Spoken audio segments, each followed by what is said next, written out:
नमस्कार दोस्तों, स्वागत है आप सभी का अपने YouTube चैनल पर। दोस्तों, ट्रांसफ़र पोस्टिंग से अपडेट आया है आज। देखिए, ये आपका शिक्षा विभाग का पत्र जारी हुआ है। बिहार सरकार शिक्षा विभाग 3/1/2025 को। देखिए क्या कह रहा है। संचिका संख्या 7 स्थापना 2624 विभागीय आदेश ज्ञापांक 2035 दिनांक 21/11/24 एवं शुद्धि पत्र आदेश ज्ञापांक 2036 दिनांक 21/11/24 द्वारा वैसे शिक्षक जो किसी विशेष समस्या के कारण अपने स्थानांतरण हेतु इच्छुक हैं से दिनांक 1/12 से 15/12 तक ऑनलाइन अभ्यावेदन प्राप्त किए गए हैं। इस संबंध में प्राथमिक शिक्षा निदेशालय के पत्रांक 2048 दिनांक 22/11/24 द्वारा मार्गदर्शिका भी उपलब्ध कराई गई है।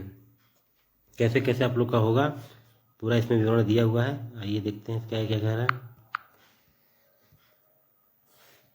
क्या है, निर्धारित अवधि में लगभग 1,90,000 शिक्षकों के अभ्यावेदन विशेष परिस्थिति में स्थानांतरण हेतु प्राप्त हुए हैं। सभी समीक्षोपरांत यह निर्णय लिया गया है कि मार्गदर्शिका की कंडिका 5 में वर्णित श्रेणियों के अनुसार प्राप्त अभ्यावेदनों का निष्पादन चरणबद्ध तरीके से निम्नवत किया जाएगा। ये किस प्रकार ट्रांसफ़र कैसे होगा, क्या सिस्टम है, आप लोग देखते हैं। देखिए, 4 चरण में पूरा ये ट्रांसफ़र प्रोसेस होगा। देखिए, प्रथम चरण में जो होगा वो आपका असाध्य रोग, विभिन्न प्रकार के कैंसर, द्वितीय में गंभीर रुग्णता, किडनी रोग, हृदय रोग, लीवर रोग, तीसरा में दिव्यांगता के आधार पर स्वयं नियुक्ति, चौथा ऑटिज्म में मानसिक दिव्यांगता, पांचवा विधवा एवं परित्यक्ता। प्रथम चरण में इतने लोगों का ये आपका ट्रांसफ़र होगा। द्वितीय चरण में होगा पति पत्नी के पदास्थापन के आधार पर स्थानांतरण, ये द्वितीय चरण में होगा। तृतीय चरण में देखिए क्या होगा, ऐच्छिक स्थान से वर्तमान पदास्थापन की दूरी के कारण शिक्षिका से प्राप्त अभ्यावेदन, ये तृतीय चरण में होगा। और चौथे चरण में जो होगा, ऐच्छिक स्थान से वर्तमान पदास्थापन की दूरी के कारण पुरुष शिक्षकों के प्राप्त अभ्यावेदन। तो जो दोस्तों जो सबसे अधिक दूरी वाला है वो लास्ट में होगा। चरणबद्ध तरीके से ये आपका ट्रांसफ़र होगा। देखिए क्या कह रहा है। प्रथम चरण में अंकित 5 श्रेणियों के लिए क्रमानुसार 1 by 1 बारी से विचार किया जाएगा। उदाहरण स्वरूप, प्रथम श्रेणी असाध्य रोग, विभिन्न प्रकार के कैंसर के आधार पर स्थानांतरण हेतु प्राप्त आवेदनों पर विचार करने के उपरांत द्वितीय श्रेणी रुग्णता, किडनी रोग, हृदय रोग, लीवर रोग के अभ्यावेदनों पर विचार किया जाएगा। इसी प्रकार तृतीय, चतुर्थ एवं पंचम श्रेणी के अभ्यावेदनों का निष्पादन किया जाएगा। सभी 5 श्रेणियों में अभ्यावेदनों के निष्पादन के उपरांत द्वितीय चरण एवं अनुवर्ती चरण के लिए कार्रवाई की जाएगी। सभी अभ्यावेदनों को श्रेणीवार एवं चरणवार बारी बारी से प्रिंट कर स्क्रूटनी हेतु प्रतिनियुक्ति पदाधिकारी की संख्या के अनुसार बंडल तैयार कर सीलबंद लिफाफे में निदेशक प्राथमिक शिक्षा के समक्ष प्रतिनियुक्त पदाधिकारियों को उपलब्ध कराया जाएगा। इसके बाद देखिए दोस्तों आगे क्या है। अभ्यावेदन की स्क्रूटनी हेतु निम्नलिखित पदाधिकारी की प्रतिनियुक्ति की जाती है। इतने लोग आपके पदाधिकारी हैं, इनकी प्रतिनियुक्ति हो चुकी है। देखिए ये 16 हैं। 16 में देखिए पहला, दूसरा, ये 16 लोग प्रतिनियुक्त हो गए हैं ट्रांसफ़र प्रक्रिया के लिए। यह क्या कहता है,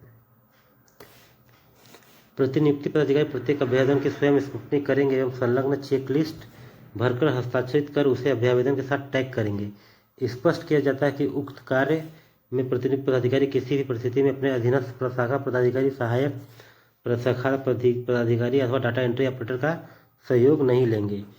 काफ़ी गोपनीय तरीके से होगा, इसमें सहयोग लोग नहीं लेंगे।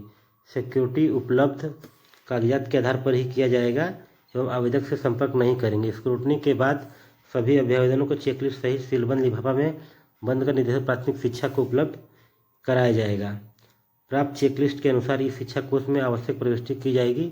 तदुपरांत विभाग के स्तर से श्रेणी क्रमानुसार ई शिक्षा कोष के माध्यम से सरकार द्वारा निर्धारित नीति के अनुसार स्थानांतरण पदास्थापन की कार्रवाई की जाएगी एवं आदेश निर्गत किया जाएगा कि उसका क्या है।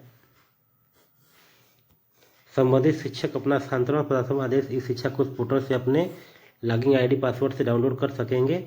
आवेदन पर अद्यतन स्थिति स्थानांतरण पदास्थापन आदेश केवल इस शिक्षा कोष में ही उपलब्ध रहेंगे। अन्य माध्यम जैसे SMS, टेलीफोन से कोई जानकारी नहीं भेजी जाएगी। जो आप लोग को जानकारी मिलेगी ट्रांसफ़र पोस्टिंग का, जहाँ से आप लोग फॉर्म सबमिट किए हैं, उसी अपने टीचर ID से आप लोग इस शिक्षा कोष पे भरेंगे। देखिए ये 3/1/25 का है। पंकज कुमार, निदेशक टीचर ट्रांसफ़र अपडेट एक्सक्लूसिव। इसी सप्ताह में 6 जनवरी या 7 जनवरी से शुरू होगा ट्रांसफ़र। दोस्तों शुरू तो हो जाएगा, मगर पहले फेज के तहत तय कैटेगरी वाले शिक्षकों को होगा ट्रांसफ़र। जब बीमारी से रोग हैं तो पहले फेज में उनका होगा। ACS सिद्धार्थ ने अधिकारियों को दिया टास्क। देखते हैं उसका क्या कह रहा है। असाध्य रोग यानी कैंसर पीड़ित, गंभीर रुग्णता जैसे किडनी, लीवर और हृदय के मरीज, दिव्यांग, ऑटिज्म, विधवा, प्राकृतिकता होगा ट्रांसफ़र। इन श्रेणियों के शिक्षकों को इस शिक्षा कोष पोर्टल से ट्रांसफ़र की संबंधित आदेश करना होगा डाउनलोड। जो आदेश मिलेगा वो इन लोगों को डाउनलोड कर लेंगे। देखिए रजनीश कुमार का ये न्यूज़ है। आगे देखिए क्या कह रहा है।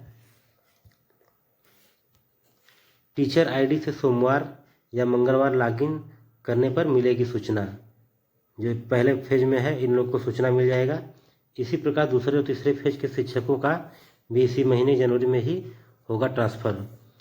तीनों फेज की प्रक्रिया जनवरी में पूरी होने के बाद कुछ दिनों ट्रांसफ़र प्रक्रिया रह सकती है स्थगित। सबका हो जाएगा, पति पत्नी का और बीमारी रुग्णता का सबका हो जाएगा। और देखिए उसके बाद जो तीसरा वाले में थोड़ा जो दूरी के आधार पे है उन लोग का थोड़ा लेट होगा। ये क्या कह रहा है। इंटर और मैट्रिक परीक्षा के बाद फिर शुरू होगी चौथे फेज की ट्रांसफ़र प्रक्रिया।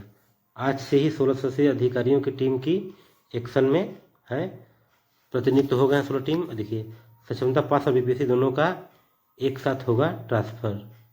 और आप लोग पॉजिटिव रहिए, ट्रांसफ़र तो होगा ही, मगर दूरी के आधार पे जो है थोड़ा सा उनका लेट डिले हो सकता है, क्योंकि एग्ज़ाम पड़ जा रहा है मैट्रिक का और इंटर का फरवरी में, और फरवरी के बाद जब एग्ज़ाम ख़त्म होगा ये तो मार्च में लगभग आप लोग का जो दूरी के आधार पे है उन लोग का हो जाएगा। क्योंकि 6-7 तारीख से ट्रांसफ़र तो शुरू हो जाएगा, मगर पहले फेज में सिर्फ उन लोग का ही ट्रांसफ़र होगा और लास्ट तक जनवरी तक ये सब फेज तीनों फेज निकल जाएगा और चौथे फेज की प्रक्रिया जो हो जाएगी आपकी। तो दोस्तों पॉजिटिव न्यूज़ है, थोड़ा सा लेट हो रहा है। चलिए अभी आप लोग बने रहिए चैनल के माध्यम से, जैसा भी होगा अपडेट आप लोग को दिया जाएगा। जय हिंद, जय भारत।